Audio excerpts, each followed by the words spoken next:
and welcome to the E3 Bonanza Spectacular Dad and Son's first inaugural trade show. Some of us watched it, some of us didn't. Wait a minute. All of us watched it, okay? Let's not point fingers here. All right, we're gonna point fingers. They're both drunk and I'm sober, okay? That's true. Yes, so you're having a beer and George is having a baby calf hormone. A milk, yeah. it's 9:30 in the Matt zone in the George and I'm zone, drinking, and it's late enough to be allowed to drink in Japan. So I'm jealous. 9:30 a.m. is late enough that I'm allowed to drink in this crazy world we live in. Especially considering I have no fucking idea what time or day it is, thanks to the 3 E's and Japan time zone this week. Time has coalesced into a week-long celebration of video game commercials. That celebration in quotes. That we're gonna do the whole podcast about from beginning to end. It's gonna be the E3 Okay, I like the bend that Liam was going at. It was the inaugural like E3 disaster spectacular Trainwreck. Trainwreck. The E3 the E3 review Trainwreck. Was it that bad though? It didn't seem that bad. No, it wasn't. This is actually one of the better E3s, I believe I've seen. I think in terms of like announcements, it was like not spectacular. You know, it wasn't like a couple of years ago where we saw like The Last Guardian and Final Fantasy VII are being remade, or like, you know, we had like some. I mean, we'll get into it, but we had, you know, some series come back like Devil May Cry 5. There's Gears of War 5. Jesus, there's a lot of 5. Battlefield 5. Elder Scrolls 6. You know, that's stepping up. Yeah, I'm like the Devil May Cry 5 announcement. I think speaks to me in a weird way. Like the impression I get from this E3, and the reason why I think it's better than the usual, is me just thinking back on the last gen and being like, what the fuck was wrong with Japan one console generation ago? Yeah, this year there's a lot of shit down here that Japan is really strong shit. Yeah, and I mean, we should get into it, shouldn't we? Right. So the first that happened in concurrent order was EA. So EA's was the first. Get the crap out the way, you know? Yep. We got some lists to go down here. Let's get into the 20-minute sports talk, boys. Oh my god. Let's do this! Madden! Yeah! It's coming to PC for the first time since the Industrial Revolution. Imagine spending so much money to put on a conference to announce shit like Madden 19 is coming to PC. Just like, why did they pay a obviously expensive NFL player and no doubt this esports loser who was on stage with a belt bigger than his own head? An esports loser? Liam, the poor boy. Come on! They pay these people a lot of money just to announce that Madden 19 is, of course, coming out. I mean, who could have imagined a Madden in 2019? But not only that, boys, it's coming to PC. I think the last time Madden was on PC, the port was not that great. I'm gonna do some quick Googles while you guys mingle. Yeah. Mingle. Hey Matt, how about the other sports ball thing? Well, I mean, FIFA. FIFA. The crowd went mad. I can't really complain because I do like FIFA. So, but to have these things in the actual show, I mean, it's still better than what it used. Remember when they used to like do like stats and stuff and like try to. Because I guess like the stockholders were listening, and it was just really boring. It was just really boring. Well, first off, for anyone who hasn't watched it, like EA has gone through like weird changes with how they present their conference. Like they used to have like what's his name, Peter Moore, like the bald guy, come out and talk a lot about how EA has grown and all the sports stuff they're doing, and then everyone realized like having like a figurehead or like a CEO talking that wasn't like Satoru Iwata or Andrew House or something like that was boring. So they changed it up, and last year they had the absolute disaster of a YouTuber influencer nonsense with like Zac Efron and Snoop Dogg smoking some weed while playing Battlefield. Oh my God. I mean, why not, right?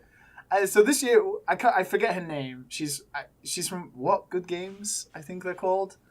One of those. They have, like, they're all the same. They're all the same. They had her presenting, and like it's cringe-worthy, but she did all right. Like she held it together. I think she did all right. Like even the weird part in the beginning when she touched that guy about him being excited. that I was like, dude, oh no, this is live right now. Like the press as well. The thing is, most of the people in the room, apart from the people EA have obviously paid to woo and scream for every Madden PC release in existence, like don't ask press people if they're excited. Just don't. I've looked it up. The previous Madden game on PC was Madden 08. It was very, poorly to mediocrely reviewed. It got a 6.5 from GameStop, 7.5 Metacritic average. It has since been removed from both Steam and later Origin.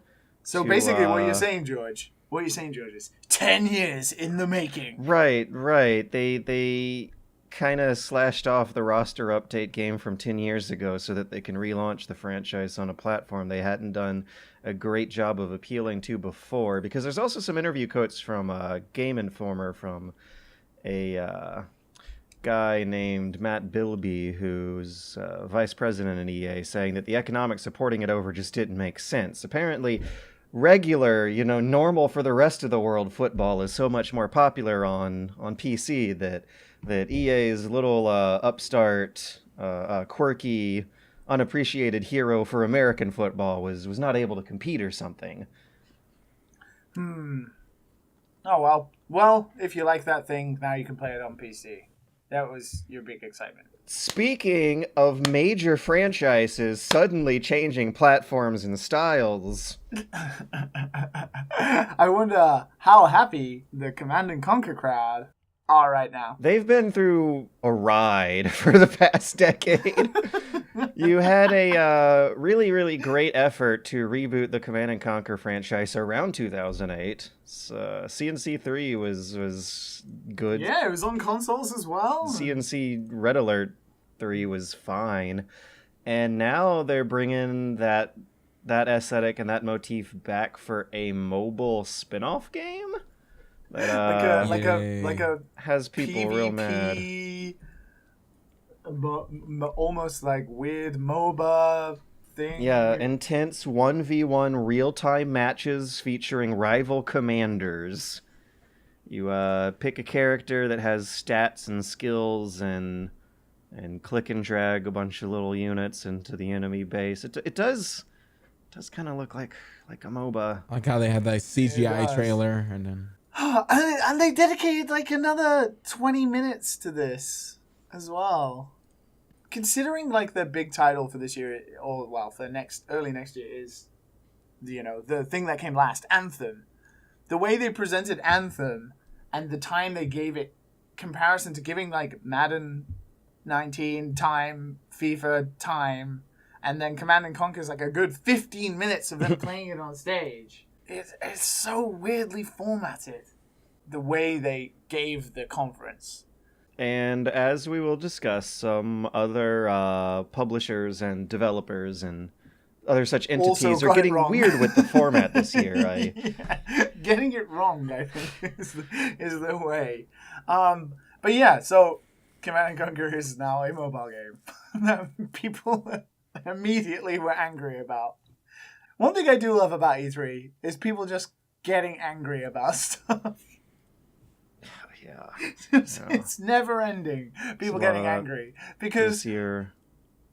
just for some reason companies think it's a good idea to do stuff like this. Maybe the game plays really well, but the thing is that I operate on this philosophy of like blacking out media, not really reading a lot of pre-release marketing stuff and not pre-ordering.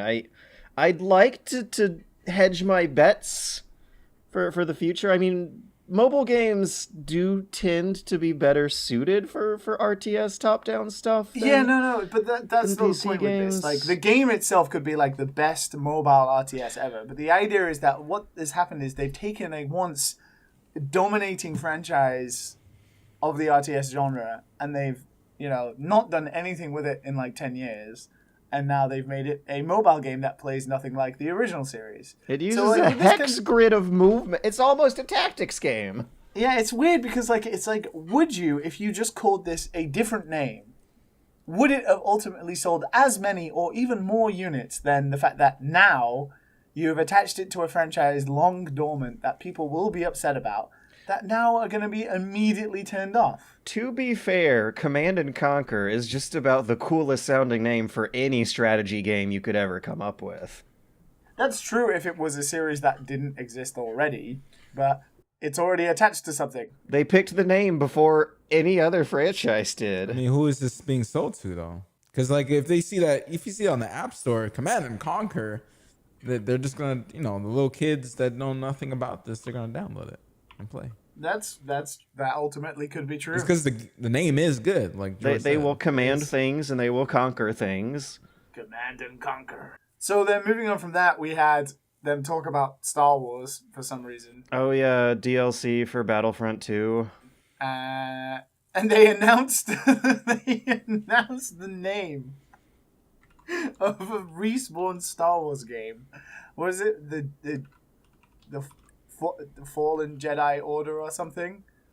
Takes place between episode 3 and 4. You will play as a Jedi. And they didn't even have like a logo. They didn't have like they didn't even have what people complain at Nintendo for, like the Metroid Prime 4 logo or the Elder Scrolls 6 logo. Like EA were like, we'll do one better. We won't even have a logo. We'll just have the dude who's in charge of it just say the name. We got some more details on Battlefield 5. Anyone want to spoil that before? No. Okay.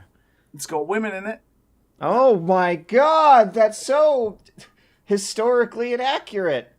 Remember in Call of Duty when there were women in the Russia campaign like all over the frickin' place and no one Do complained? you remember like in Call of Duty when they had zombies? That historical correction? Okay, so are we like hard confirmed now that it is like some kind of steampunky alternate history? Because the robot arm is a little anachronistic.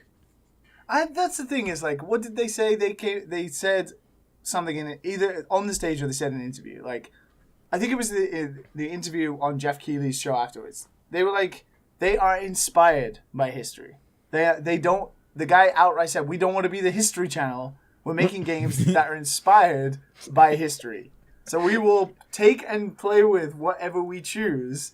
It's our choice as developers to do so. And it's like, fair play, man. Like, just shut all those people up because it's ridiculous. Pretty sure it's easy to argue that Battlefield 1 is itself a totally alternate history version of World War I anyway.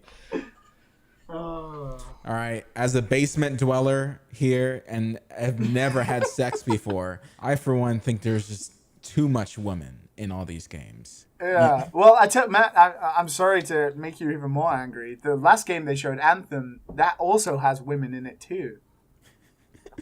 It kind of just looks like Mass Effect aesthetics. So this is the weird thing. Like, it looked kind of just like Destiny and Mass Effect cross. Yeah. But then, like, people started saying they played it and that it was actually really fun. And I just was hoping that, like, EA's flagship new, them trying to break away from their established brand's IP would have a little bit more of a visually distinct identity to it. Maybe they'll try to focus more on unique stuff in later materials. But this could have almost been a Mass Effect trailer, and I mean, in an alternate that's universe. fine with me. If Anthem's something they've been making for like 5 years, I trust BioWare to, with 5 years of time, make something pretty spectacular. Just don't EA it up, I think is all I'm worried about. I have some bad news for you. The past few years of BioWare have... But George, as they made very clear, no loot boxes. Knights of the Old Republic and Baldur's Gate 2 didn't have loot boxes, and they were fine video games that didn't look like Mass Effect. No loot boxes in any EA game from now on. They'll figure something else out that'll make people mad. Just give it a matter of time. People always get mad with time. And it's just how EA do it. One thing I want to say is... I think one of the reasons I have better impressions of this year's E3 is that after shows like EA that were bog standard production guff, there are people who are shaking things up. Did you guys see the Devolver show this year? I mean, I did. No. I'm so happy that it exists. They didn't really announce much besides Metal Wolf Chaos XD, which I thought was hilarious. I mean, the writing behind that show I think is super smart and sharp and on point, and the announcement that Nina Struthers was doing on the way to Metal Wolf Chaos actually did a good job of getting me hyped for something so silly. I believe the words were, "This revolutionary video game that set the stage for the modern American political landscape." the whole like impression of watching both Devolver shows this year and last year was like me being like, oh, the madmen actually did it. They went and just made a complete shit show of E3. My favorite part is that they make a big deal out of Dave Lang being dead. And I know Dave Lang in real life personally, and he is a funny guy. But the idea How many that people they do would... you know? Too many. Tens of people. Too many that it was hard to be unbiased to some of the stage shows, being like, oh, I know that guy. No, yeah, that's the conflict of interest, the collusion, the hidden favors we're giving each other. But like, watching like a holographic dead Dave Lang walk around the Devolver show is quite funny. There were some satellite ones kind of spinning off that idea. Tiny Build did one. It was Tiny Build did something? Yeah, they tried. They did a quote-unquote press conference that was a Devolver-style video that kind of made fun of E3. Has anyone ever played a Tiny Build game? What is Tiny Build? They are like a little medium to low-size indie publisher. I'm not joking, actually. Tiny Build. They published Hello Neighbor, Punch Club, Party Hard. Escapists? I think they did Escapists as well. Escapists was fine. They tried to do a Devolver. Did you Limited guys... Run did one too. Limited Run, yes! Did you guys see Limited Run's thing? No, I didn't watch it. Just open up a tab right now, flip to videos, type in Limited Run Conference, and just skip around to any point.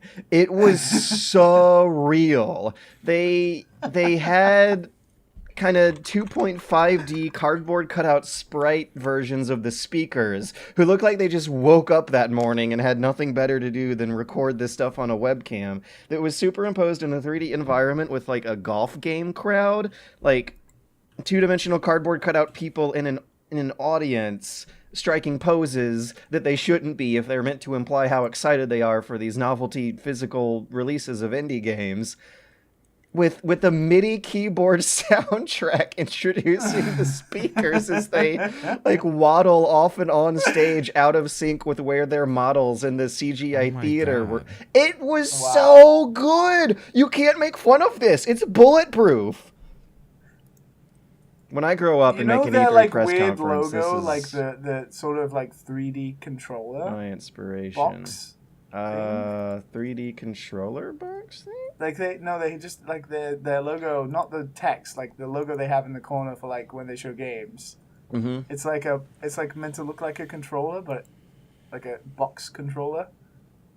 Because they do box releases. Box games, but it's so bad. It's so bad. What do you mean? It's so good though. I love it. It's The first comment on this conference says it was an okay cringe.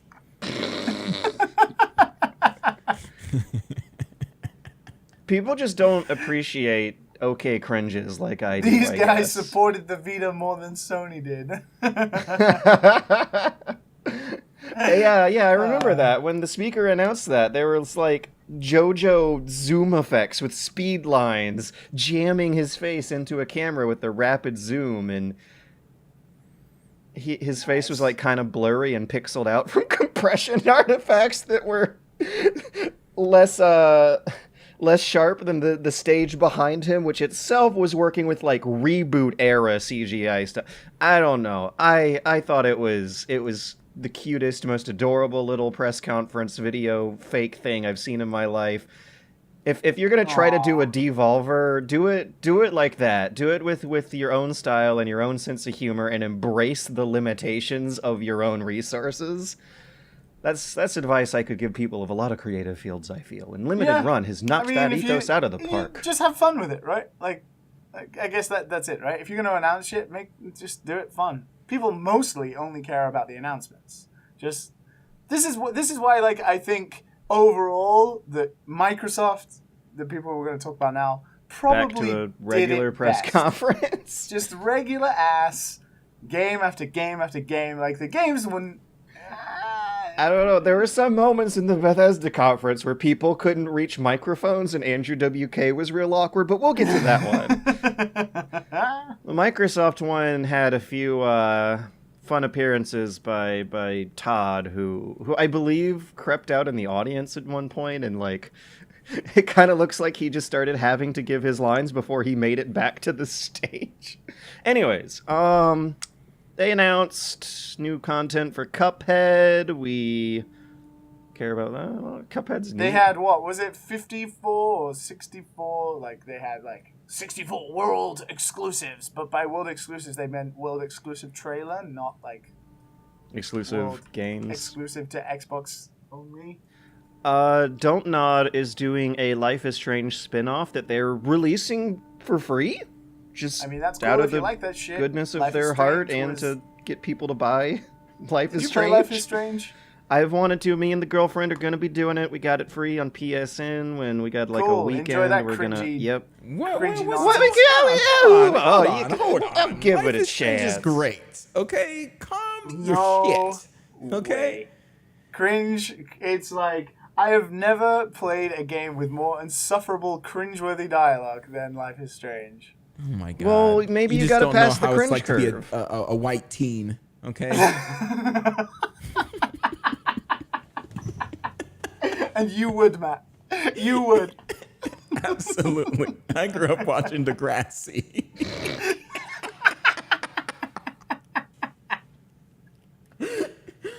That white ass Drake fella. I totally missed the Fresh Prince. I just went straight for all those nice white comedies, you know?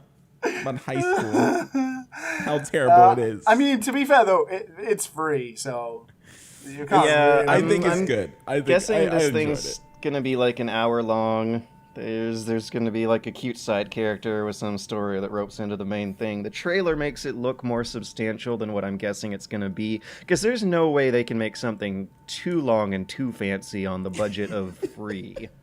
Is it going to be one of those where it's like actually they haven't announced it, but it's definitely only like episode 1, and then there'll be preceding episodes that you have to pay for afterwards? Maybe that's a way out of it. That might actually be a pretty cool model for driving episodic gaming, is like releasing the first episode for free as a kind of demo to get people hooked. I thought that was kind of like the standard anyway. That really should be the standard. Come to think of it, It I should like be like that. the Yeah, Netflix yeah. free trial thing, shouldn't it? It should be like the first episode is free. Are we on Microsoft? here? Yep. Yeah. We, You guys are kind of blending it all we got together. Psycho. So, Yeah, you were. no, because you're talking about boring stuff. Oh. All right, so Oh. let's Well, talk Life about is Strange, right? the one of the best games I've seen come out. Is it- That From Software Activision game, Sekiro. Psycho. I want to say Psycho, but that can't be Psycho. right. Shadows Psycho. Die Twice. Horrible name. Great gameplay. Samurai are in Yes. this year. It's like Samurai Dark Souls with a grappling hook. But the thing is, it's not like it's not like Dark Souls though, which is But great it's not because like Dark Neo Souls is so either, though. freaking blocky. And everyone, nothing's wrong with Dark Souls. Everyone wants to compare everything with Dark Souls immediately, and this Yes. looks like a Somebody's PS2 being era like hack From and Software, slash. Like, what do you It's compare like they it were to? like, okay, we're so freaking tired of making Dark Souls. Let's make Bloodborne. Oh, a little bit different. Now let's go way off the curve and make a samurai game where literally like you can grapple hook and fight mid-air. It doesn't even look like it would work right. But for some reason it looks amazing. Block and attack mid-air? How are they even I need to see if I'm it just works into the properly. grappling hook. Like the last time I had fun with a game with a grappling hook was Just Cause 2, and I played a lot of Just Cause 2. So, grappling hook, swords in the air, samurai, made by From Software, 100% sold. I want this game.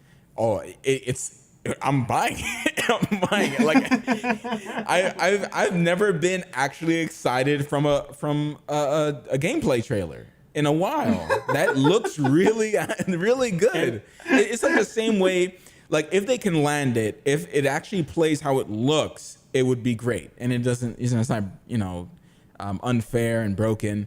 Kind of like The Last of Us. I know we're skipping it, but The Last of Us. You know how Ellie's getting pushed off to the side, and it looks like it's a cutscene, but it's not. It's like they have a new melee system working on it right now. It looks too natural for it to be gameplay almost.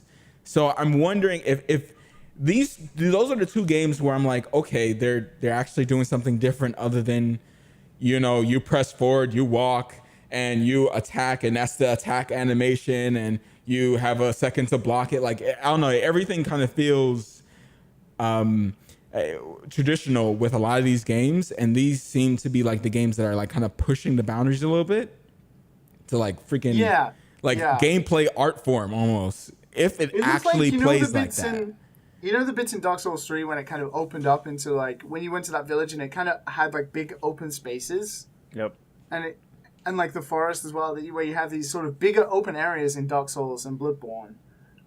It kind of looked like they were trying to focus on more creating stuff like that, where you had like these zones, like these bigger spaces where you almost have like 360-degree gameplay, whereas like in Dark Souls, it's very like sort of linearly about that focused. one-on-one. Like they now have this like whole game built around like fucking grappling hook onto like houses and like shooting across the screen and like slicing shit while you're in the air. Looks like there's a stealth system too.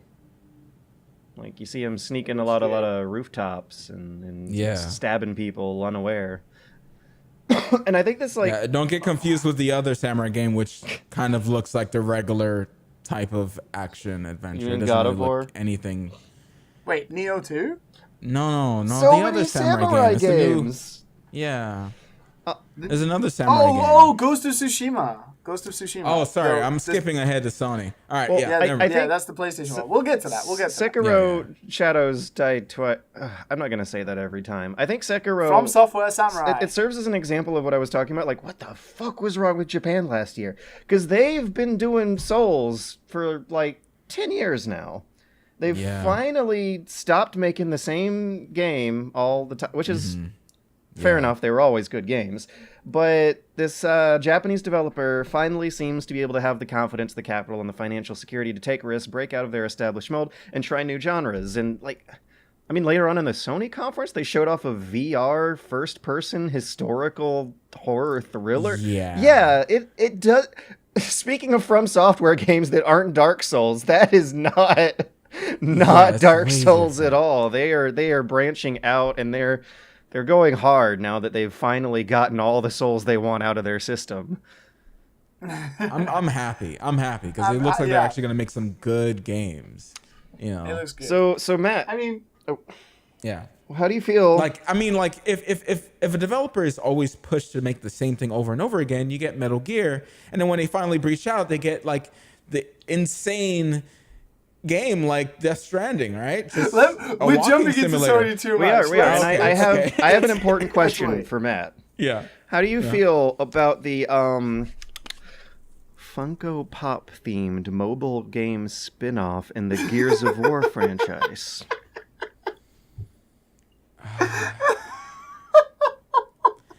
Okay, when he announced that, I was like, no, don't you freaking dare. Wait, Don't you dare. And for people who don't know, I love me some Gears of War. I buy every single copy that comes out, like every single time. And when I heard that, I was like, no, please, it's got to be something else. And then I saw, I immediately just forgot that Pop existed when they announced Gear Tactics right after the Pop announcement. And I was like, okay, this looks, the Tactics game looked pretty good. Yeah. Yeah, I was like, I'll be down Gears for of War this. Tactics, sure. Gears of War Funko Pop, how?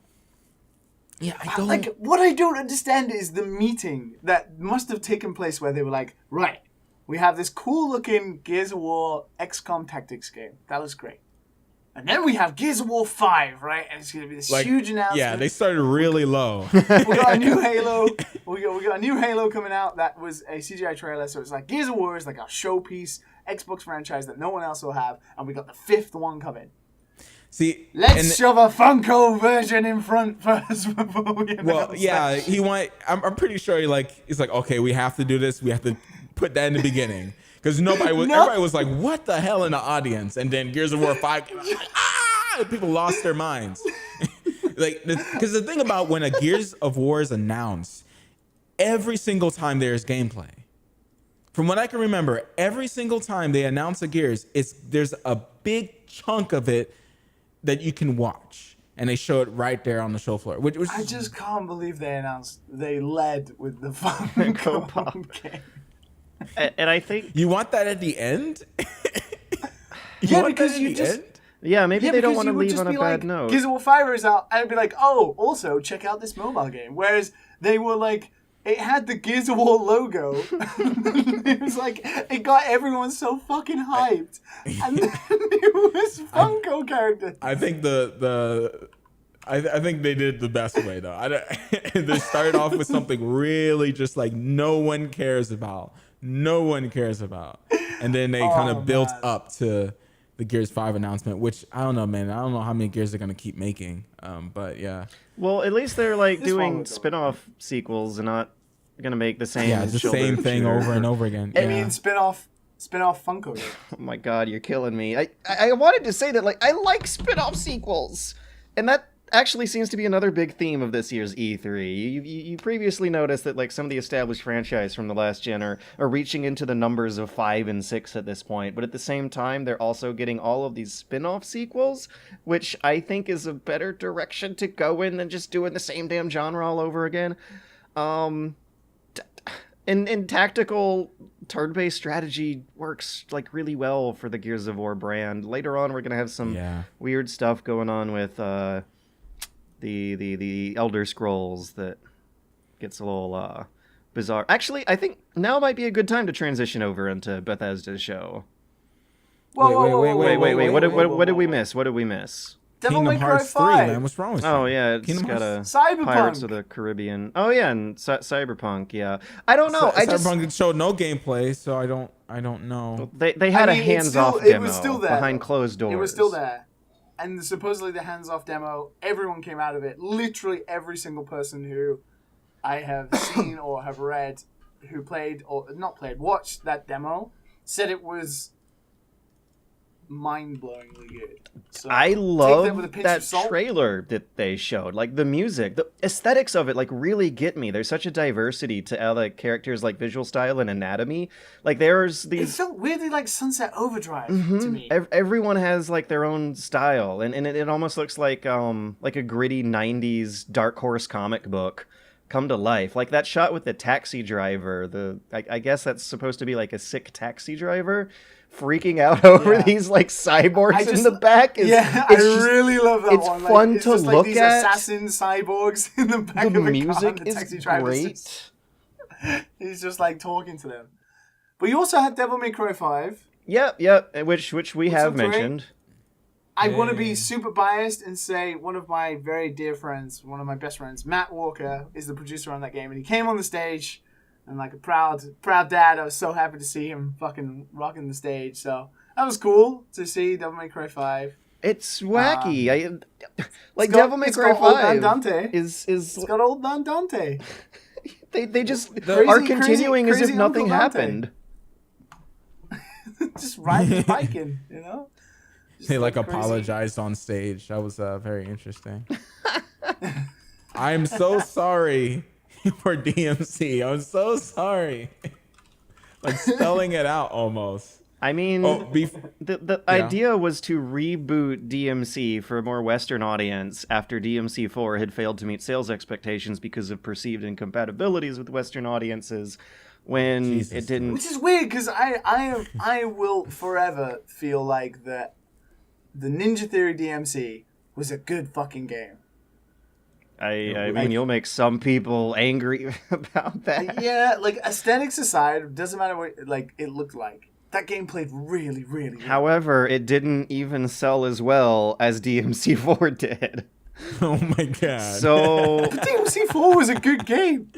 right, but the whole idea of rebooting it failed spectacularly, and now they're going back as if nothing ever happened.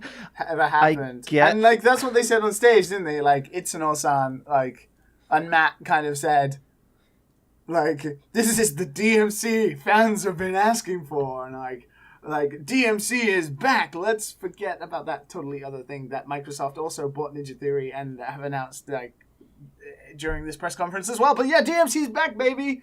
And we have like Nero. Like, who cares about Nero? Just like bring crazy old man Dante back. Did you guys notice Riding in that on a motorbike. a lot of the news announcements of that game got real confused over whether or not Nero was Yes. Dante? Yeah. Yeah, because of The woman looked cool, you know. She looks Oh, really there's cool. women in She DMC? looked really fucking cool.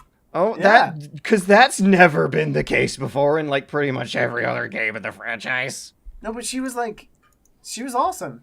Yeah, I don't know how they made her. Was her? I gotta watch the trailer again because her hair was realistic like, or all- something all was of weird them, about like, the way they animated her. No, so Capcom have like this new technology that they have from what is the Resident Evil 7 engine, the Decima engine or whatever it's called, where everything like the Resident Evil 2, which also was fucking amazing, and that was a great announcement.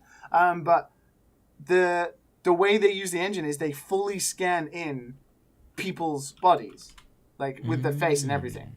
So those like Nero and like the woman and also maybe Dante, I think Dante's slightly modified, are going to be like real people they've scanned and then edited. So like she will be there will be someone out Some there uncanny who valley. strangely looks like that character. That's So. kind of becoming standard, come to think of it. Like, because like photogrammetry was used for Battlefront.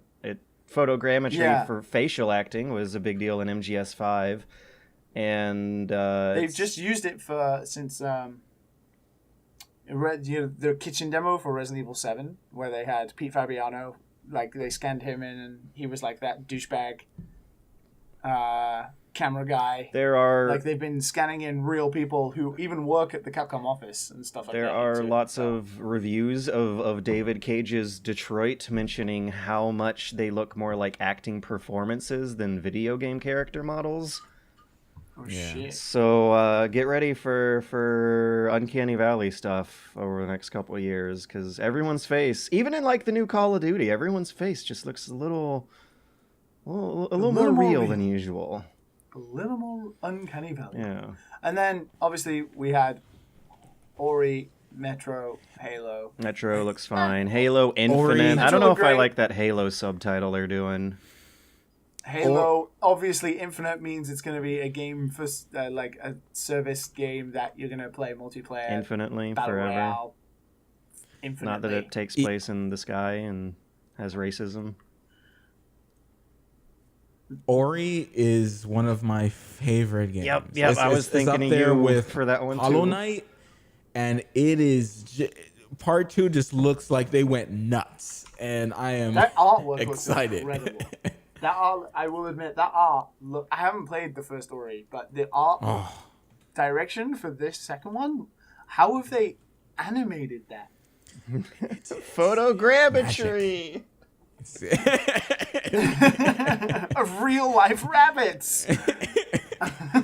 All right, before we move on to Bethesda and Rage 2's performance, I just want to mention We Happy Few. It's one of those games that, like, when you saw the trailer a long time ago, people were like, "Oh my god, this is kind of like that BioShock feel." Yeah, this is great. And then you played the beta, and the beta was garbage, in my opinion. Absolutely garbage. It was awful. It was awful, and I was like, never mind. And then they showed this trailer again, and it looks good again, but it's all story. So maybe the story is gonna be interesting, but the gameplay is just gonna be garbage, and I don't know if I'm gonna buy it. I'm gonna wait until someone tells me to buy it. That's what I didn't think it looked that good, though. Yeah, well, yeah, I know, but for the Shadows Die Twice, Horrible Name, and Ori, and Kingdom Hearts 3, I'm gonna buy that immediately. That's got pre-orders in already. I'm already dying slowly with every. Let's move on to Rage 2, right? Because everyone had a freaking musical performance this year. Let's have fun! E3, are you ready to rock? I'm kind of upset because Andrew WK is a boss. He is great. He tried. Like, Andrew WK he's a national hero. You know, America doesn't have too many of them right now. You know, Andrew WK, 2020. WK. He's a national hero. And that goddamn Bethesda crowd did not give that man the credit and the respect that he deserves, which was awkward. I mean, one of the things that I think is kind of awkward is that Rage 2 doesn't really seem to have a strong gimmick behind it, or like... It's Doom. That's a gimmick. It looks... Everyone likes Doom, right? That game was amazing. It looks like they might... I don't know if they're going to be using the id Tech engine again. It's like supposed to be a more open world kind of thing, but then again, that was also what Rage 1 was, and Rage 1 itself was this pastiche of Mad Max and Borderlands and like weird classic id franchises. There's some Doom and Quake in there too. It never really felt like it had its own identity. Not one of its gameplay pillars was strong enough to stand on its own, and I'm almost weirdly enough getting the vibe of that from Rage 2. It looks like a fun first-person shooter. It looks like it would have been fun 4 years ago. Supposedly it plays really well. Like the sort of previews of what people played of it, they said it was really fun. Like kind of like it Bulletstorm-esque. You got that weird boomerang with the gore effects they keep wanting to show off. They keep showing off the car combat. They're having the Mad Max developers on it. I guess the idea is they wanted to make another game, but maybe didn't want to muck with a expensive cinematic franchise. But I'm just a little tired of the whole first-person shooter, open world driving around thing. Just things with guns in. There's a lot of things with guns in it. This E3. Well, that's to be usual. I guess the thing is that Rage 2 doesn't look like it has a unique flavor to it. It looks like guns. Stuff we've played before. What doesn't though? Quake Champions is free. Oh, Skyrim. Doom Eternal. What? Oh, Doom Eternal. They're calling it Doom Eternal. Why can't they just call it Doom Hell on Earth? That's what it is. That's what it looked like. It was like revamped concept art from Doom 2, but plugged into new production values. But they called it Doom Eternal. We're having Halo Infinite, BioShock Infinite, Doom Eternal. What's wrong with numbers? Battlefield 1, Battlefield 5. God of War. Again. Like Hugo Martinez's face when he said, "You want to see Hell on Earth?" You just saw it. Wait, so George, adorable. I just noticed that you said Battlefield 1 and Battlefield 5. I didn't even remember that. Yeah, they went from Battlefield 1 Battlefield 1 and then skipped the 4 Battlefield games that already exist to jump us back to Battlefield 5. Oh my god. Don't get started on Fallout 76 because there's a lot of Fallout games I somehow missed as well. Oh my god. It's kind of sad to watch how the video game industry's dependency on sequels has reached a point where the video game industry is embarrassed to say how many sequels are in these franchises. That they can't even just be like, this is Doom 12 canonically. Because they can't call it Doom 2. There was they Doom, just can't call it Doom 2. There was Doom 2, there was Doom 3, then the Doom reboot, then the Doom RPG. VFR. So this is, in terms of like fully fledged Doom sequels, this should be called Doom 5. If Doom 2016 was Doom 4, then this should be Doom 5, V. but it's Doom V! That sounds awesome! Yeah, Doom V. Amazing. Skyrim has been ported over to Amazon Alexa. To be fair, that skit was good. If you thought it was a joke, I got some news for you. IGN has a Let's Play of Skyrim with Alexa up right now. It's real. Todd Howard said in what? an interview. I didn't see this. What? Oh my god, you didn't see it? No. That was the highlight of the show. It was like Todd became a meme shitlord for like a good 10 minutes. Yeah, he was fucking rocking the stage. Like they had like a massive skit with what's his name, Keegan from Key and Peele. The key. It was like him playing Skyrim on Alexa because Skyrim. LOL, we port Skyrim. Like, give an example. Like, you issue commands through Alexa. Yeah, you issue commands like Alexa, like fireball or Fusrodal. And she rolls the dice and explains what happens. Yeah, so then it was like a joke, and he didn't announce it. He didn't say it, but actually, then people tried it, and it was a real thing. So, like, he said in an interview afterwards, like, he didn't want to announce it. He knew that someone would be watching who would have an Alexa next to them, or, like, in the room, and they would try it for fucking lols. And it would work. And the idea that it would just work and surprise the shit into people was like a thing. And then all these videos started popping up of people playing Skyrim on Alexa. Wow. So the Bethesda Conference seemed like after Andrew WK got his stuff out of the way, it seemed self-aware of how silly E3 is and how silly porting Skyrim to everything is and how silly the entire production is, and they made a joke out of it, and I love that that's happening. I feel like it's long overdue and that Devolver has paved the way for E3 to just eat itself. I mean, one of the best things about the Bethesda Conference is, I know he gets a lot of flack, but shit, like meme lord shit talking boss Todd Howard absolutely killed it. Like, to have the confidence and almost arrogance of that man was incredible. He's just fucking had everyone by the balls for the whole of that conference. So they're pushing Elder Scrolls even beyond the Amazon Alexa platform. They're pushing Elder Scrolls real hard. They showed off a card spin-off game called Elder Scrolls Legend because everyone who has a fantasy franchise is making a card-based spin-off game. There is a mobile spin-off game called Elder Scrolls Blades that apparently you can play in VR on every major platform, which Todd said with a shit-eating grin. It's something that made, the gamers angry, but I'm not offended. It's a cheap mobile spin-off game for casuals that's been done before. There's been cheap Elder Scrolls spin-off games since the days of Oblivion, and they haven't impacted the development of the real thing, I hope. I don't know. The writing in Skyrim got pretty weak sometimes. And then they revealed the logo for Elder Scrolls 6. I don't know how much you guys care about the lore, but you want to place bets on where you think the region's going to be in this one? It's not going to be in Skyrim because there was no snow. There was no snow. I know as much. LA. The Elder Scrolls 6, San Andreas. Paris. I'm going to go with Chicago.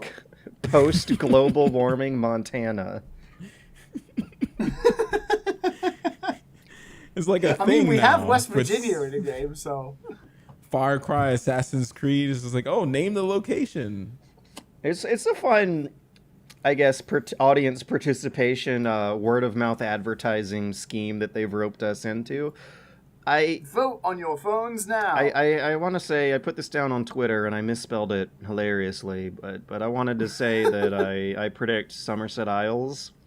They're doing a Somerset Isles for the Elder Scrolls Online expansion right now. They can streamline their resources over. The thing that really tips me off, though, is that the artwork for the Somerset Isles that they have revealed for their expansion pack looks a lot like the scene in the ES6 reveal. I mean, it would make sense, tie everything in together. But, Elder Scrolls 6 is not going to be a game that gets released until, the 10th anniversary of Skyrim. It's going to be 2021 at the earliest. And usually they reveal the region in the trailer. I don't know if I like this. Yeah, but as Todd Howard said, this game is, after Starfield. So we have to wait for, Starfield to Which is just a logo right now, too. Which is also just a logo, so...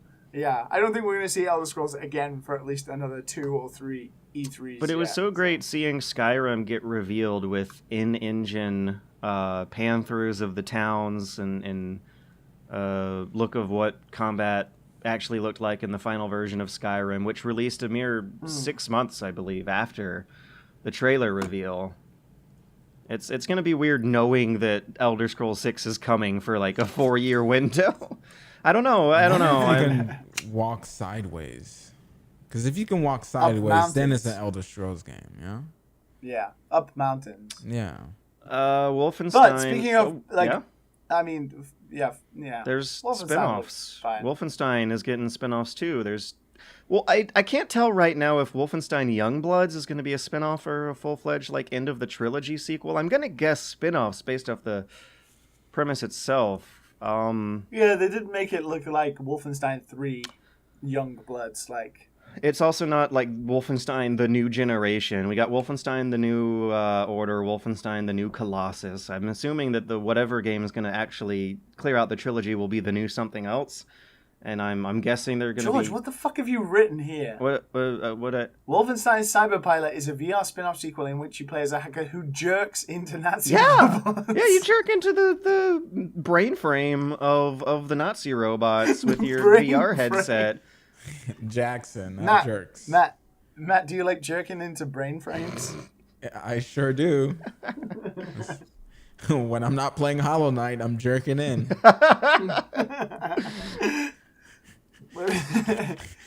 So, Fallout 76, the sequel to Fallout 76. A spin-off. Again, another spin-off.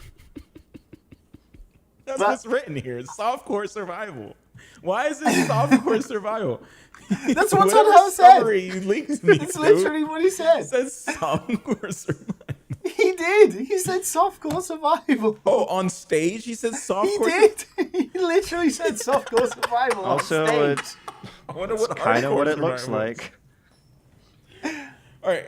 I kind of liked it. No, Liam, But look, it has no NPCs though. Think about that. Yeah, I know. When it said no NPCs, I was like, "What the fuck are you gonna do?" Half of a Fallout game is just chatting to people and then deciding whether or not you're gonna kill them. It's gonna be an endless. It's the boring part. They're gonna attempt to do Destiny with the actually good for once gunplay engine they built into Fallout 4, except they want to allocate their writing and acting and world building resources. To be fair, games that aren't spin-offs. There are elements of this that do excite me, like the idea of you and 3 other people getting the nuclear launch codes from certain enemies, and then going to But there's no NPCs. You're not talking to anyone. You're just killing people, just like Fallout 4. It's a carrot at the end of a stick to keep you playing forever. Yeah, but then you go to a nuclear bunker and you then have warfare with other players, and then you can launch a nuke, and then you bomb people, and then you go into the nuke. Oh my god, that's so.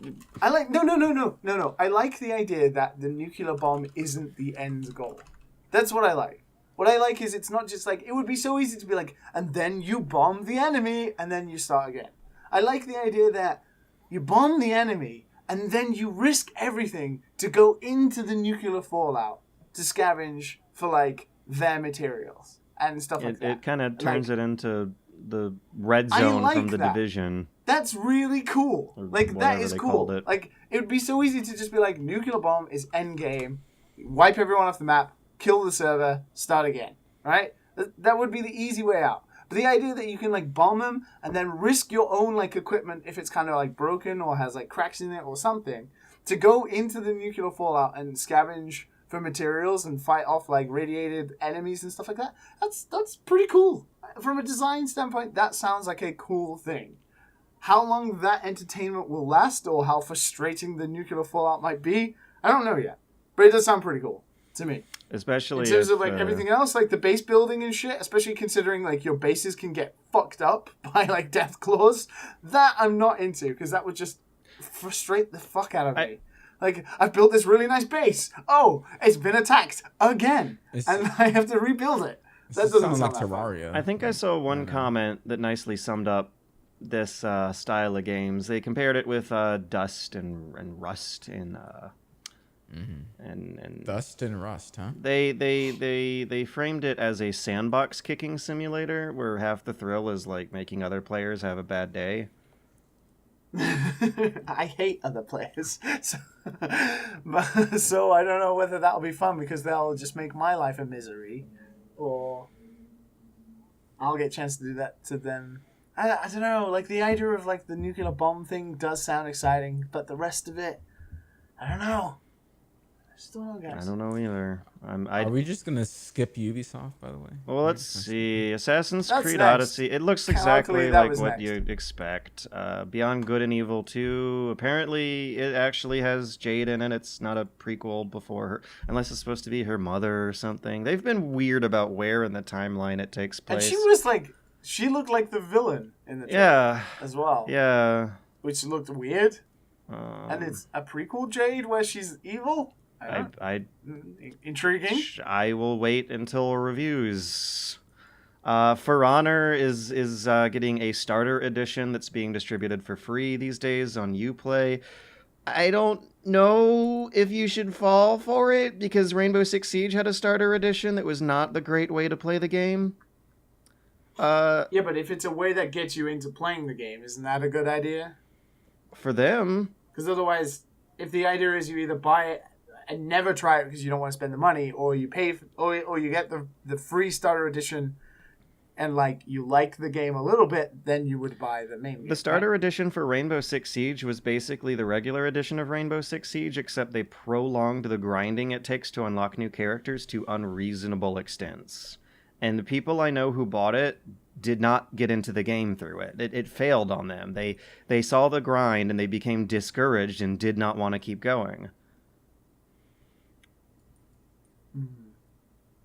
Well, I'm not going to play it, so if that's your thing, play it. Skull and Bones looks pretty cool, though. Yeah, they're basing it off of the naval combat from Assassin's Creed Black Flag. Yeah. And doing pirates. Pirates are in. Samurais and pirates. Pirates are in, considering our conversation last week. Pirates are in. Yeah. Oh, Yeah. they had thrilling naval combat depicted in the Kingdom Hearts 3 Pirates of the Caribbean world. That was so weird. Matt, did you love it? I bet you did. Yeah, dude. Okay, hold on, guys, hold on. Let's put story aside. When you look at Kingdom Hearts, it doesn't look fun to you. It doesn't look like. All right, I don't know if you've ever played the other ones. I saw how big that ocean was. That looked fun to swim around. Every single island seems to have like their own mechanics. Like it's way different from the first two. It did look really good. Like the ship combat, I didn't expect that. I was like, wow, they actually have like normal. implemented. That's normal though. Yeah, but like the it looked like a fully fledged game, like ship combat. Like it looks like Skull and Bones. It looked like they're putting a lot of time. Into each visual world. It is looking ridiculous. Like the fact that they had like the real life, not real life, but the Uncanny Valley actor models for Pirates of the Caribbean. Next to the but that's what they've always done. Cartoon Have anatomy. you even played a Kingdom Hearts game? What is wrong with you? No, it used to be. It used to be sorry, super cartoony. I'm normal. Oh Oh my No. god. No, Jack Sparrow used to look super cartoony. No, he didn't. Yeah, he No, did. I'm gonna pull this up. right now. Dude, he looks super cartoony. Do you hear the He was a keyboards? He was a PS2 model. He looked like like a Prince of Persia graphic. He didn't look anything like a photorealistic Jack Sparrow. Whereas like this new game, considering how good like Woody and Buzz look, like the actors look like their real life counterparts. It's like almost like Nah, they were totally going for a realistic look. Yeah, but it was like PS2 era graphics, so the difference they couldn't jarring. Put it on there. They couldn't do it the same way. They had to But that's what I stylize mean. his Like anatomy. now, there is such a difference between how Sora looks comparative to Jack Sparrow. But it did look good. He's the like only thing popping is out of the scene. like, Sora's like a cardboard cutout. Like. Sora looks like Jack brought along his anime waifu pillow along with him. Like, Oh my Orlando God. Bloom's like, what the fuck is that, Jack? Why are you Like, doing a T-pose with Jack? Leave Jack alone. Who linked this T-pose? Is that that's the memes now, right? That we're too old to understand. I Google image search for Jack Sparrow Kingdom Hearts, and one of the first things that came up was the like extracted model T posing, and you can see that his sleeves are a hexagon.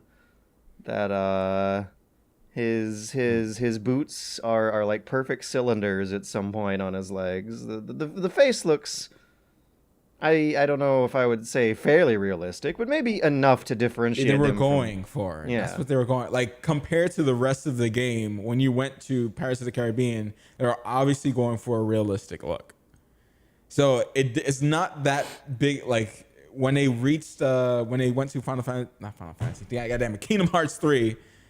It just seems like it was just a better model of the PS2 version, basically. I don't know. It doesn't seem that different to me that they went in this direction. So they didn't go in the freaking Prince of Persia 2008, freaking edition. He will definitely be popping out then. The other thing about the Kingdom Hearts thing is, considering how many, it was definitely the most shown trailer because it almost appeared at every single press conference that was happening. Sony, Microsoft, Square Enix, You cannot everything. stop it. But this trailer didn't have any music apart from the, like... Oh, yeah. No, it had music. It didn't have any sound effects.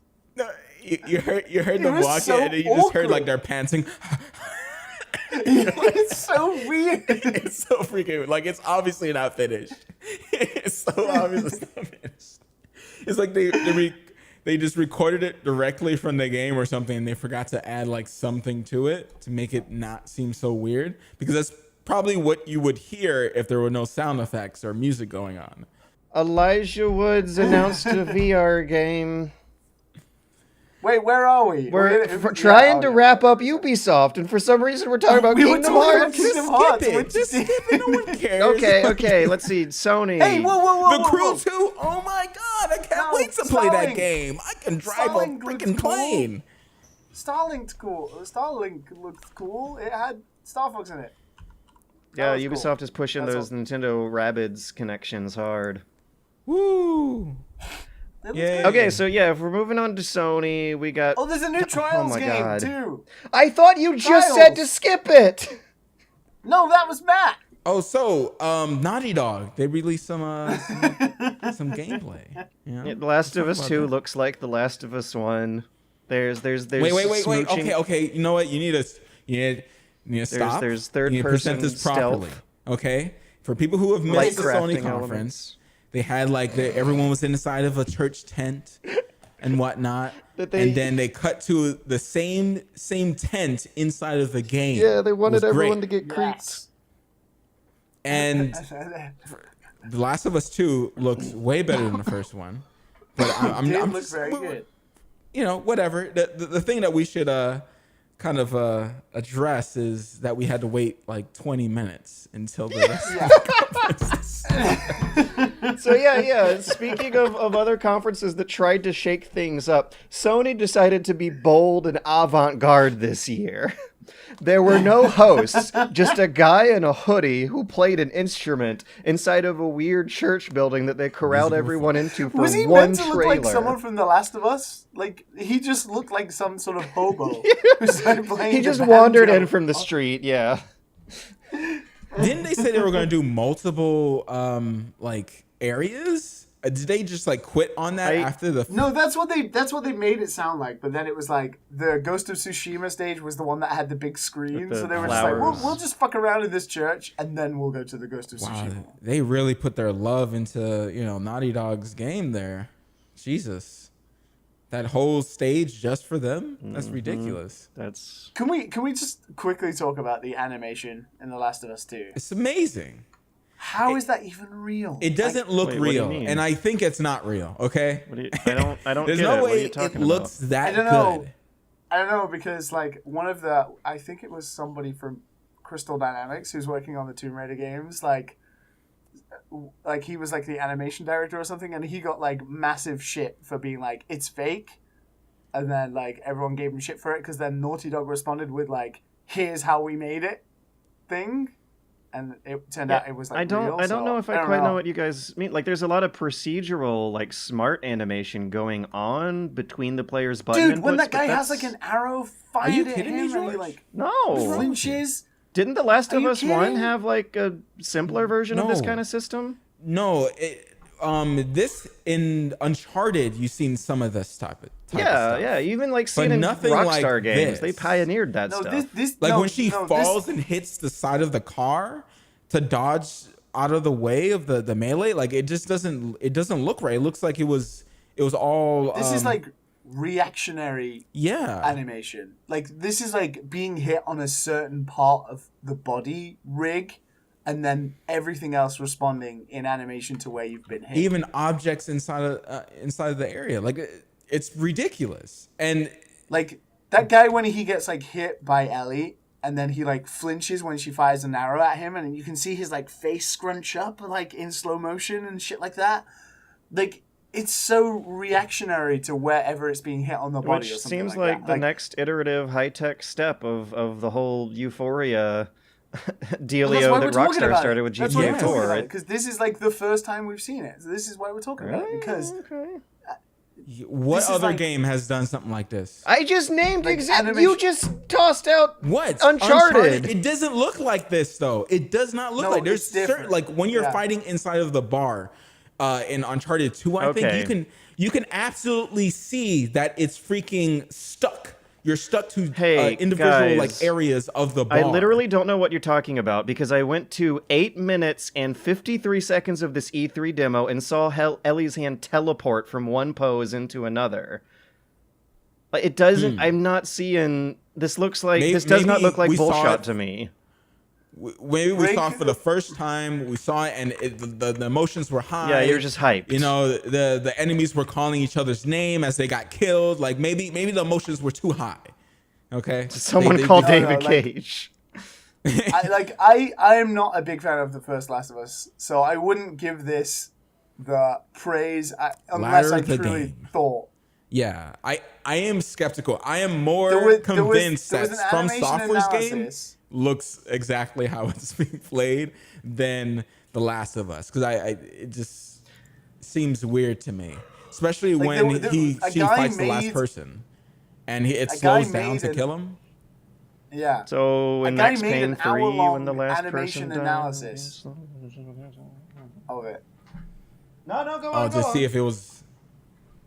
see if we just missed something this whole time. Max Payne 3 has like a similar procedural smart animation Euphoria system No. that makes your character's limbs go around in the middle of your button inputs based on what they're getting I slapped worked on Max around. Payne 3, and it's nothing like this. Oh my Don't god. see what you. I literally It's don't nothing see like it. this. Well, you don't like fun, George. I guess That's so. what it is. Just go to the fight where they're in like the supermarket, and how they react with the environments in there, and like when Ellie like fires the arrow at that guy, and I'm the gonna way watch he's this like again. body reacts to where he's been hit, and like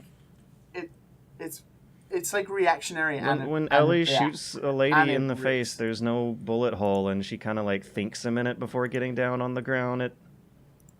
Still not seeing it. And I don't think you're gonna like it, Liam, because the first 3 minutes of the trailer, it's very Life is Strange. You know, Life is Strange. Man, like Girls it being is teenagers, nothing. Like weird. I'm not the biggest fan of like Naughty Dog's like writing anyway, but These in haters. comparison, The Last of Us, Life is Strange, and The Last of Us, Life is Strange is like fucking like a 15-year-old wrote that shit. Like, that's a 15-year-old. They're all a young. 15-year-old How many episodes child. did you play? All of Oh, them. never mind. Because people usually say like it gets good after the first one, which has the cringe. No, it was cringe as all the way through. It was cringe. No, that's. And in terms of The Last of Us 2, like the way they present that opening scene, it's so much more real. Like it's like a real conversation.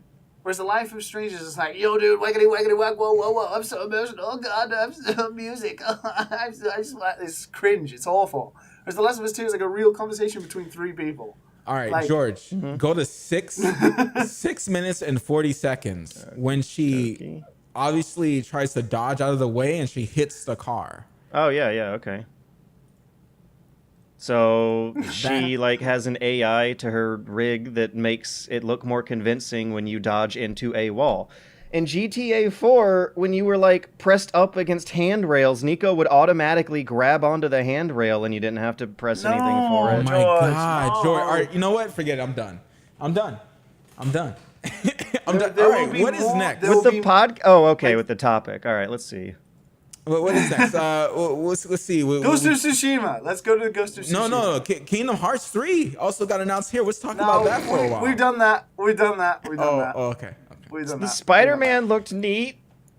Well, no, that's the end. We got the Ghost of Tsushima. Let's. Like, Yeah. Did you think it looked good? I thought it looked It looks, fine. it looks the same. Certainly It looks the same. Looks like God Yeah. of War. It looks It like Last certainly of looked Us. very nice.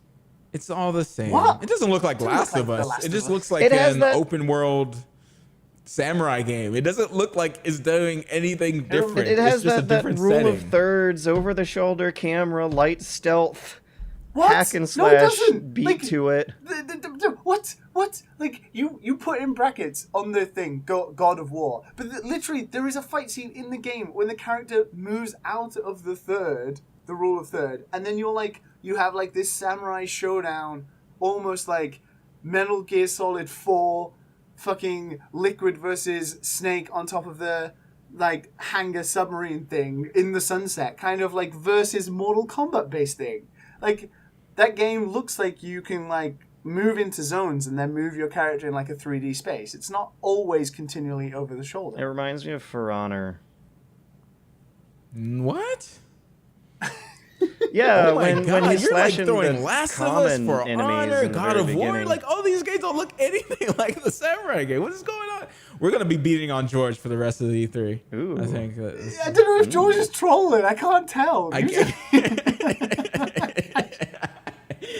Does it look like Ori 2, George? Does it look like Kingdom Hearts 3? George did say Ori 2 had video photography. So I guess you like press a counter button to instantly kill common enemies, and boss enemies have like Yes. a fight camera. Yeah. Okay. Yeah, it looked like it had like a sort of Assassin's Creed's responsive counter system based thing. So that means you it looks attacked. like Batman Arkham whatever's. Yes, Yeah. also a third-person game that The isn't rule of always thirds over the camera shoulder. system that Which isn't always over the shoulder like The Last of Us or God of War, as you mentioned. It looked beautiful though. Yeah, I'll Like, give it Yeah, it that. looks good. I mean, but that's Its palette. That's it. Its palette. particle looks effects, great. those leaf physics. Yeah. Oh yeah, the Pretty fire coming down and the arrows. Death Stranding. Oh yeah, we Wow. know what playing Death Stranding looks like. There's photogrammetry all over that game. Look at how good the ground looks. I love that Hideo Kojima is the only man in the world who can spend millions and millions of Sony's money to make a game about a postman. It's I swear he's just trolling. And if it is about just because it seems like he had so many shots of the guy just walking, and it's like really badly shot. Like you see him trying to get up a hill, and he's kind of like stuttering on himself. Like it's just, I think it's like, what is this? I was like, this is not the best way to show off your game. I liked that it didn't use that same over-the-shoulder rule of thirds camera angle that every fucking game uses. Yeah, like God of War, not Ghost of Tsushima. Or the, yeah. It looks like crap, but am I gonna play it? Yes, I am gonna play it. Whoa, I didn't think it looked like crap. I liked that. The weirder Death Stranding looks, the better. Yeah. I think so too. What I disagree with now is that Hideo couldn't have shown another obscure fucking just batshit trailer that made no sense. Like, in the very least, we saw what we think we will partially be doing. You'll be sneaking around bad guys, delivering packages. And you're going to be like avoiding time traveling backwards. Avoiding time traveling backwards? Yeah, sure. Knowing him, that's going to be like the first hour of the game. Explaining like, you that. don't die? Like, I like the idea. Like, everyone thought that, you know, the last trailer we saw, like, that guy got completely fucking, like, demolished by one of those monsters and sucked up. You're like, oh shit, that guy's a goner. But it turns out, like, he just went back in time. Like, I really like that. Like, the idea is that if you get caught by one of the monsters, you either go back in time or something. Did you guys ever see an internet comedy video called the Flextrek Whipsnake 3000? Or was it 3 billion?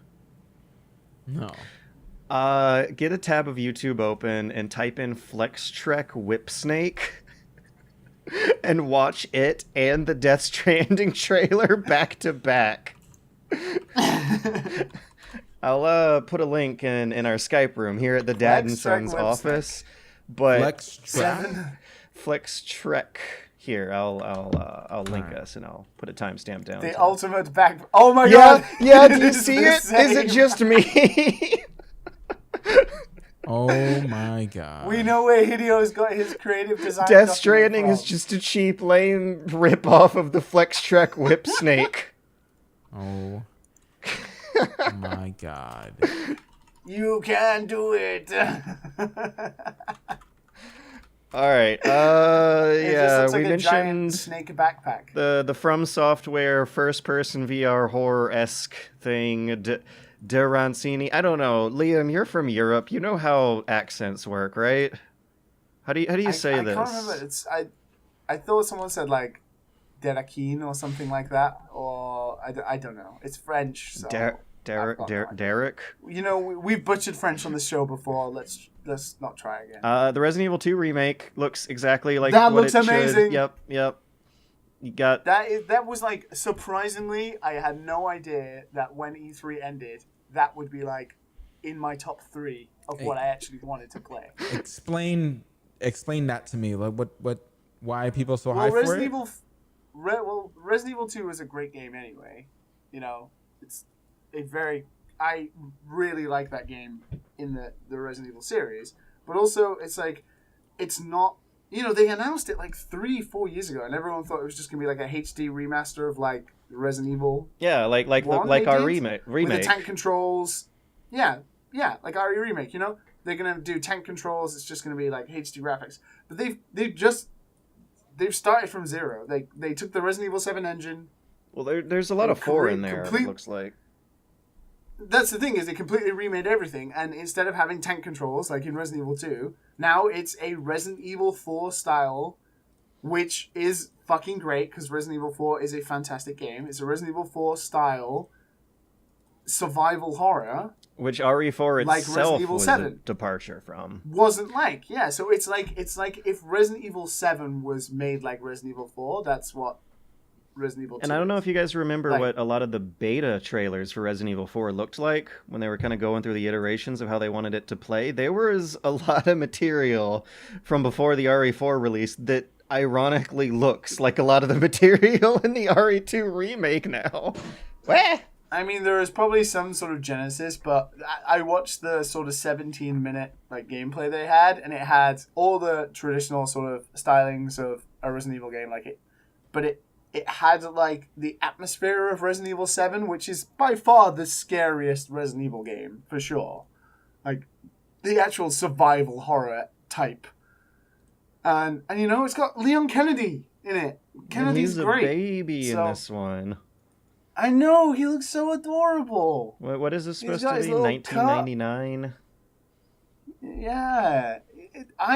I'm really excited about this game. I really can't wait to play it. God almighty. I am very, very pleasantly surprised at how well that game looks. Capcom really fucking took this E3. Like, they did a lot this E3. So... I think that... And the Spider-Man game. That looks alright. Wraps up Sony, which means we have one left. And I don't know if this is going to be the biggest or smallest section, because it really depends on... It's going to be the biggest! Oh, boy. Okay, well, let's save the biggest for the... Nintendo had a conference. Some games were revealed. Fortnite's got a Switch port. Did we just skip over Square Enix because their conference was awful? Yeah, I didn't even bother. I totally forgot it existed until you said it. They announced that Babylon's Fall. That was like the only interesting thing, but then they had no gameplay or anything whatsoever. Final Fantasy VII, non-existent. Non-existent.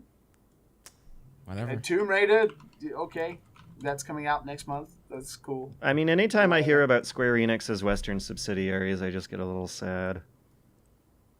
Yeah, me too, a little bit as well. Like, this isn't Square Enix. And they didn't show anything about that. Like, we know Eidos Montreal is like working on an Avengers and a Guardians of the Galaxy project. Yeah, and they didn't. Where? Not only didn't they have the Avengers stuff, they didn't have the Final Fantasy VII stuff or whatever. Yeah, I don't know. Well, but yeah, moving on. Into Nintendo. Nintendo had their little 45-minute video. They talked about some games. Marvelous is doing a mech action game. There's going to be a Fire Emblem. Which has the best name ever. Daemon X Mach. Oh my god. How weird is it going to be to walk into a store and say that to a human being's face? I'll have one copy of Daemon X Machina, please. Oh my gosh, yeah. Oh, well, in Japan, they probably don't know how stupid that sounds in English. Daimon Cross Machina. Diamond? Yeah, Diamond sounds cooler than Damon. Damon is the name of like a lame protagonist from a Quantic Dream game or something. Yeah, probably be Daimon Cross Machina. Cross instead of X. Would be the cut. Cause yeah, there's no X in Japanese. It's cross. You got Stardew Xenoblade Valley Chronicles Cross. Yep. There's Xenoblade DLC. There's a kind of lame looking Mario Party for Switch. Hey. You thought that looked lame? A little. It looks a little. I thought, soulless. considering how shit Mario Party games have been in the past, this was like an upgrade. I mean, it's good that it's there. People always are going to need a Mario Party game for their Nintendo console, but and like one that makes unique things with other Switches when you combine them. Okay. This is, I think, what I didn't hear about because I watched the Direct. They did a little trailer. They didn't get deep into it. No, they had like that little bit where they combined two Switches together, and then the gameplay changed. Like the map of the whatever mini game they were playing, like the map of the mini game spread across two Switch screens. Then that's kind of unique. Why is kind of cool? Why is the font like default Photoshop Arial instead of a fun sans like the N64 games had? Hollow Knight got announced for Switch. Oh yeah, you've been playing it too. Boy, right? immediately. I already have 8 hours in the game. A game I already played. I have 6. It's good. Very good, Matt. It's good, guys. Very go good. buy Hollow Knight. It's so cheap as well. I've been playing $15 with all free DLC. Go get it. It's good. It's good. It's so good. I've been playing the Fortnite port, and it's okay. I mean, oh shit, George, we have an informant now. Now we're not talking out of our asses when we talk about PUBG. We can all play Fortnite on our Switches. Literally, it's like we're really 12 for those years who don't old. know, For those who don't know, the only takeaway George had from the Nintendo Direct was, now all of us can play Fortnite together. Well, because it's like such a big deal. If we're going to be informed and intelligent in the way we speak about video games, we should be like on the cusp of what the big trends Playing are. with the kids. Yeah. I'm surprised by how much. I don't like, think PUBG that's why it people actually listen to is. this show. Right. I don't know. After actually playing I it, like that you're taking a bullet for the team and trying it. it's not bad though. I actually like it better than PUBG. It moves faster. It's more polished. The building mechanic like changes gunfights. People will build a little house in the middle of a gunfight and build bridges across water. I do like that idea. Though. Yeah. It's fine. It's okay. It's like, is Fortnite literally going to be the biggest game of all time now it's on the Nintendo Switch? Because like, that's it now, right? Like, is life just over at this point? Does all humanity coalesce into Fortnite they as made its final 2 million destination? downloads. They made 2 million downloads in the first day. I'm surprised. There are only like 10 million Switches worldwide. So that's 20% of all Switch owners in the first day downloaded Fortnite. I'm surprised actually that it's as popular with the kids as it is, because I feel a lot harder to get into and express yourself and build cool things than Minecraft. Way harder. You're constantly in danger. You've got to learn how to get good at combat against other real players. And when I remember being a kid, I remember just wanting to dick around. Anyways, let's move on to actual E3 news. Fire Emblem. Yep. Fire Emblem's gonna get a Switch port. That looks great. Or Switch port. Fire Emblem is getting I'm a a big Switch fan of the version, series. Switch sequel. That looks great. That looked really good. The new Fire Emblem game looked really, really good. You actually see the hordes of people that you have always been implying to be ordering around. It looks really good. I really liked how Yeah, it looks good. the styling of it plays out. I was a bit nervous about how if they would go back to like the old console games like Path of Radiance and stuff like that. Like they're good games, but they were just basically GBA games put onto console. So it's really nice to not see this to be like a big 3DS game just put on console. And it's like its own thing, and it looks this, really cool. along with the Pokemon game you hate so much, I feel marks the That is beginning. the Oh my biggest god! news. And no, I'm vindicated in this because I was reading previews. No? Supposedly it's boring as fuck. Yeah. Totally vindicated. Yeah. Supposedly it's fucking boring. The more People I are heard not about it, gonna the like more this it new sounds like it's Pokemon not for us. What? But you get the Told Pokemon you. Mew in the Pokeball Plus. Like, Yeah, if you buy it, man, you get that Mew, man. Just get that put it Mew in though. That Mew. Yeah. So yeah, I mean, But I totally vindicated. Like I don't want to say told you so, but fucking told you so. Fire Emblem serves as an example of them finally converging the 3DS and the console libraries into something that has production value is good for a home console. But it's gonna be so fun to cuddle up in bed and play this thing. Oh, speaking of like cool stuff that because Hollow Knight was announced. Oh, on right, Monday, Hollow Knight. Cool, like What else was there? Octopath Traveler. Oh, right, Octopath that's Traveler, right. like, The other big game from the Nintendo announcement, Octopath Traveler. But they announced like a new demo that is basically the full game, but you can play it for 3 hours and then transfer your progress to the full thing. I actually didn't play the original demo that they released last year or earlier this year. it was a I think while it was ago. last year. Yeah. But this is I've been playing a little bit in between Hollow Knight. It's pretty good. Is it in good in it's turn-based pretty way good. or in story way? Like in a all like it has 8 characters and you can choose one of them to start, and then it's a whole RPG story. But it's like fully voice acted. The story's actually What? intriguing. Graphically, it's fucking weird. Yeah. but really cool. And Fully voice it plays acted. fully voice acted. So far, like all of the cutscenes and everything have fully voice acting for all 8 characters and For the NPCs. first 3 hours, and then when you buy the game, all voice acting. I don't know about that, but that wouldn't surprise me with Square Enix. But and the voice acting's good. The voice acting's really good. Like they've not cheaped it out. They've because this is like Square Enix's only JRPG in existence right now. Like seems like they've really put a lot of effort into it. And it's shaping up to be pretty good, but it's gonna be like a fucking 80-hour RPG. I don't know.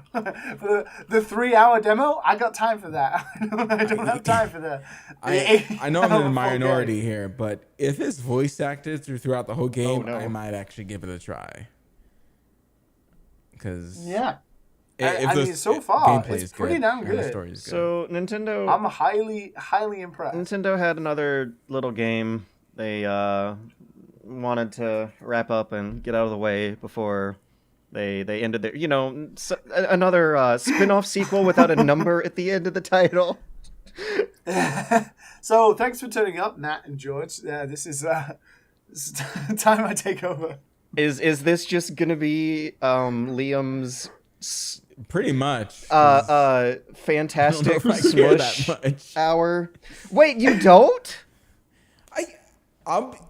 I'll care when we go over and we play together. That's pretty much it. I don't know if I'm going to be sitting there on my off days, just sitting here playing. Because on your Switch, it's though, gonna be a like thing. now. Yeah, Like it's on your Switch, so you just whip it out in the cafeteria, have a tournament with your friends, 8 players. I'm so excited. Doesn't exist. Where do you live?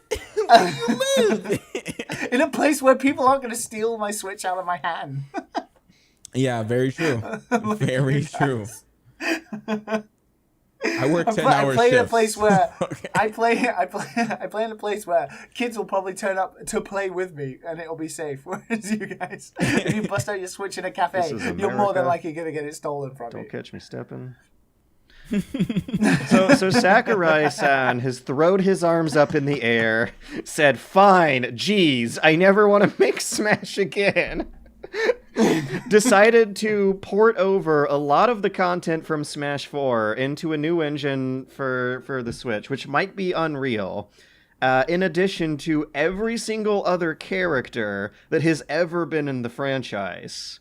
So Snake is back. Praise the Lord. Snake is back. And there are revamped, more competitive movement and canceling options. Well, it's just a little bit faster, basically. There's less. You can dodge in the air in 8 directions now instead of sort of left or right if you're lucky. But the more you dodge, the sort of lower frame of invulnerability you have now. So it's more in your best interest to attack, and also you can cancel dashing by just attacking now instead of having to do wave dashing and stuff like that. So ultimately, it's easier to be more offensive, and it's a lot faster, so you can dash into people quickly. So I think it's meant to be a bit more like Melee, play like Melee, than Brawl and Fall. Mm-hmm. But goddamn, it's got every character, and it's got 80 stages. It's fucking awesome. I can't see myself getting tired of this game quickly. I if anything else, just going through the content is gonna be so fun. The absolute madman actually did it. He announced Ridley as a playable character after people moaning for years. People moaning for, why Ridley of all things? But he did it. And he, now it's in the game. It truly feels like every character ever is now in this game. And it's awesome. And from a standpoint as someone who I will hold my hands up, and Smash is one of my favorite games of all time. So there are very little other announcements that excite me as much as Smash does. There's just such a joy around seeing all those characters together and seeing how weirdly colorful and just joyous the presentations always are around Smash games. It fills my heart with joy. But from a standpoint, I can see this Nintendo press conference being bad, considering they didn't announce any games up until they had 30 minutes of non-stop Smash talk, which then became great for someone like me, but was, pretty shit for everyone else. But it looks great. It looks so good. I spent so many hours this week watching the Nintendo Treehouse, watching them play that game, wishing it was December. I wanted to be December so badly. I think that my favorite piece of bullshit that got thrown in here just to make it quote-unquote Smash Ultimate is that you can use the GameCube adapter controllers, which I still have lying around in a basket next to my Switch. They have not been used in 2 years, and they You deserve. have one of my controllers, by the way. Are you sure? Yes. I brought 2 brand new controllers, went over your house, came back with one that looked like a dog bit off the freaking yellow thing. Oh, I whatever remember the that yellow one. stick is. Yeah, you somehow Yeah, you ended up remember that with- one, don't you? If it's the dog one, then yeah, that one's mine. God damn it. But yeah, so we had like 30 minutes of Smash, and it was good? It was fucking great. It's It was it's great. gonna be fine. Everything's gonna be okay. Video games are okay again, guys. It's so joyous. Just the trailer, like, Sakurai, the way he presented it with, like, the number corresponds to when they appeared in the series to make it look like, we had, like, this chronological build-up until, like, the new characters. So it'd be, like, 1 to 50 or whatever. But it was like, no, we're just going to have everyone who appeared in the series. And, it was so good. Just, tears in the eyes, man. Tears in the eyes. Japan has got their shit together. They've decided to capitalize on their old franchises. Everything kind of seems to be embracing its own aesthetic and style, not necessarily genre. I mean, you guys don't agree with me, but I think there's a lot of that rule of third-person light stealth hacking going on. But I agree there's a lot of shooting things and third-person action games. I agree. But there's also a lot of spin-off games that are getting creative and different with the series That's the thing is, formula. ultimately, I think this E3, there wasn't really a bad-looking game. Like, almost if I, like, go through the list, I would give almost every single thing a try. Everything looks at least fine, you know? Yeah. Yeah. But there wasn't, like, the big shock announcements, And I think is what... Devolver is that kind of like people shaken up the corporate culture of it to the point where they're self-aware of how ridiculous the theatrics are. They're employing jokes, many of which are good and have been executed well. I like it. I liked this year better than the usual. But you have to admit, like, last year with the Devolver thing, it worked a lot better than this year, where people are like, yeah, it's funny, it's great, but now we understand what, like, your gimmick is. I'm okay with this. Really, I want more. and I'm still not sated. They didn't really announce any games apart from that one really fucking awesome looking Metal Wolf physics-based... Oh, yeah, my friend Pedro. Pedro. Shooty Pedro, Shooty whatever it's called. My friend Pedro. Why is it called My Friend Pedro? Why is the key art a banana with the smiley face? I don't know. It looks cute. It looks like it's at least gonna be fine.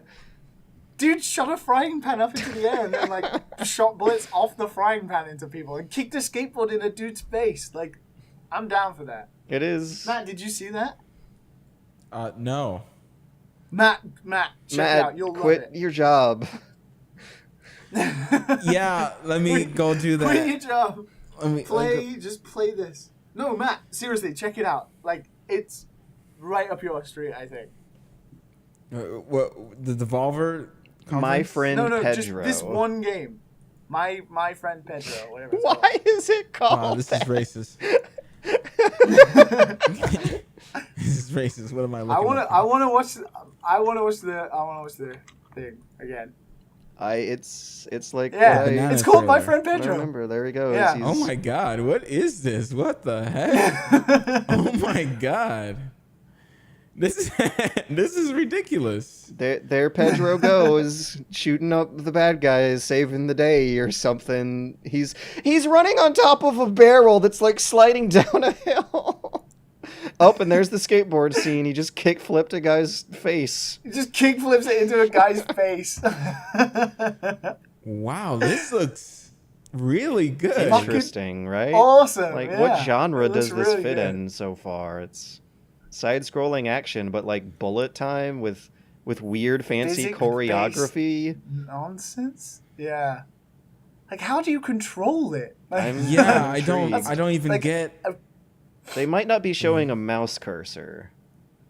I think it might be like a park, like a fluid parkour-based system where you basically just press jump and he does the I animations hope automatically, that's and then you not aim the guns.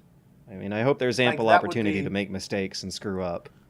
He shoots He, a like, kicks- frying pan into the air and shoots bullets reflecting it to hit the guy. That's ridiculous.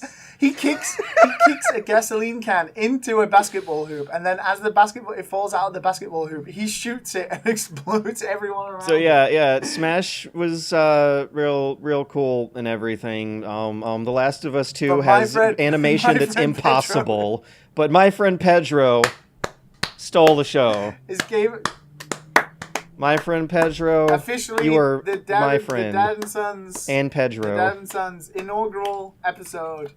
The Dad and Sons E3 Best of Show goes to my friend Pedro. It's like a Deadpool game, you know, kind of like. Yeah,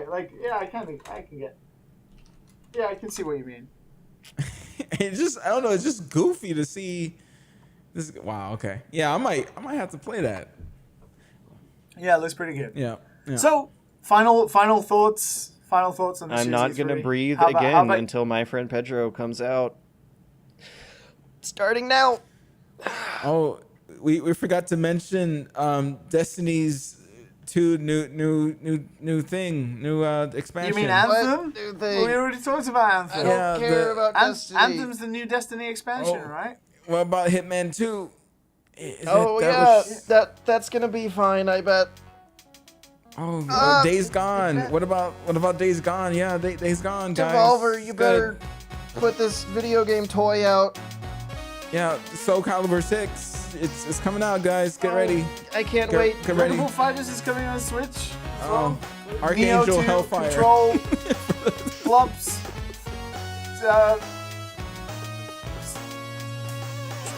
Let's just fade out now. Yeah.